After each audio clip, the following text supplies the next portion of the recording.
Hello, I'm Tracy Grimshaw. Welcome to A Current Affair. There are just 9 hours until Donald Trump's presidency comes to an end. Still, anything could happen. Most of America is hoping for peace but preparing for chaos, while the rest of us hold our breath. Well, there's certainly intelligence that there may be acts of violence. As I conclude my term as the 45th President of the United States, we're fearful of violence. Now, as I prepare to hand power over to a new administration, the movement we started is only just beginning.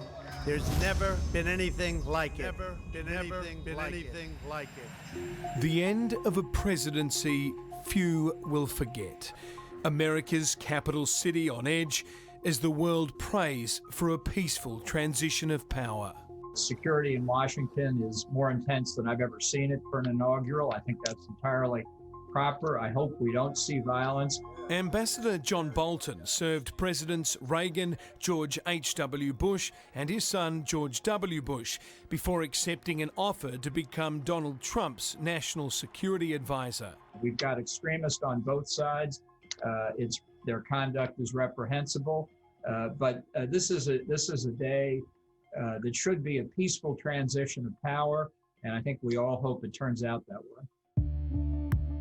No chances are being taken in the capital. Washington has been militarised. 25,000 troops surround the city, roads and subway stations have been closed, and even accommodation giant Airbnb has stopped taking bookings amid fears that those who caused the fatal scenes earlier this month may return. These other groups of thugs have indicated that they will come back, so there's a lot of unease about this.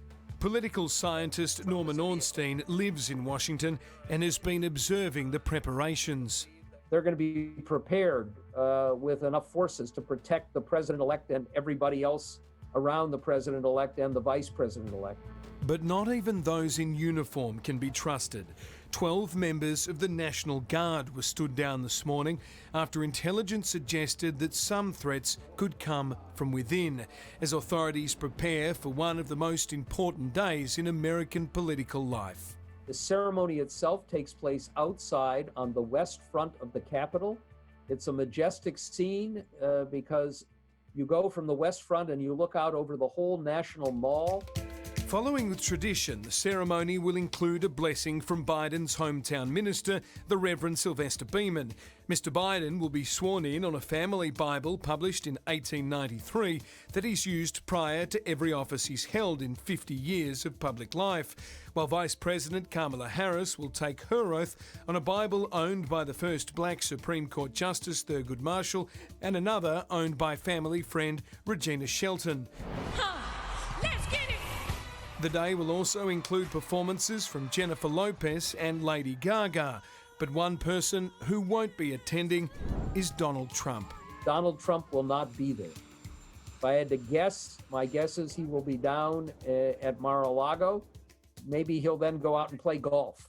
A short time ago, Trump released a pardon list of almost 150 names, having already pardoned Charles Kushner, his son-in-law's father, who was jailed for blackmailing his own sister by booking a prostitute for her husband and filming the encounter.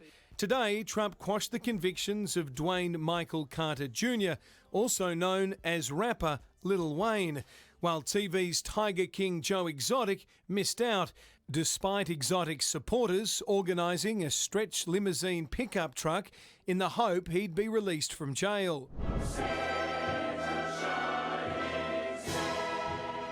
Though not unprecedented, Trump's inauguration no-show does break with tradition.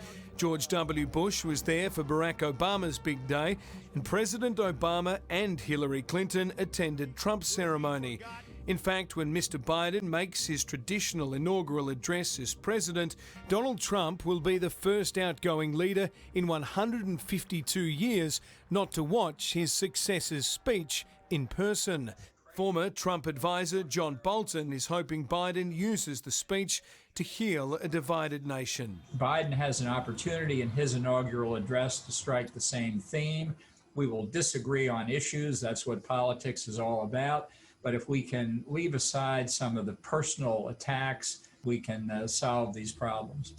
At 78, Joe Biden will be the oldest president in history. I think the good news is that Biden represents a return to normalcy. He is not Donald Trump. He's not even close to Donald Trump in personality terms.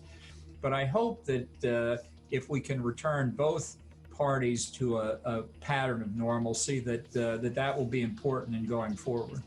Australia's former Foreign Minister Bob Carr worked with Mr Biden when the American served Barack Obama as Vice President. I thought he was a politician's politician. He's enormously good at personal relations. The longest-serving New South Wales Premier since Federation is a keen follower of US affairs. He fears the current divisions in America can't be healed and suspects Mr Trump isn't finished. Trump owns the Republican Party.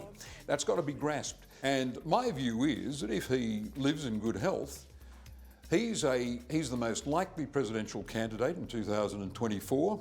Now that's disturbing. I think this is sadly, a nation at odds with itself. Prime Minister Scott Morrison and Donald Trump enjoyed a strong working relationship. So what does President Biden mean for us? Mr Biden is a friend of Australia's. He was here just 5 years ago. And while we will remain a close ally of the United States, insiders say it's important we push back against the new administration on some specific trade issues.